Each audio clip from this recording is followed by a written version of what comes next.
कि जब साथ देवे के ना रहे हो, जब साथ देवे के ना रहे तो प्यार काहे के कहिला तू।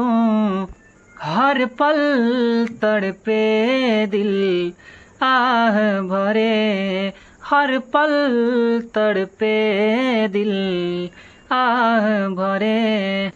काहे हमारा से दूर हो गईला तू, जब साथ देवे के ना रहे। गूंज दिन रात कहल बात रहे पहिला मिलन, लेके तू हाथ में मोरा हाथ रह देले वचन, लेके तू हाथ में मोरा हाथ रह देले वचन।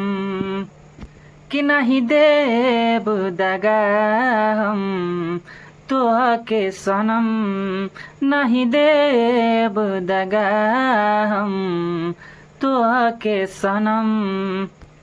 किरिया के तना हो खइला तू, जब साथ देवे के ना रहे हो, जब साथ देवे के ना रहे।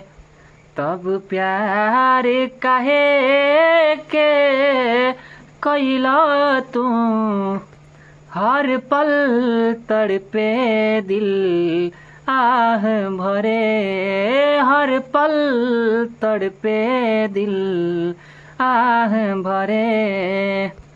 काहे हमारा से दूर हो गईला तू, जब प्यार करे के ना रहे।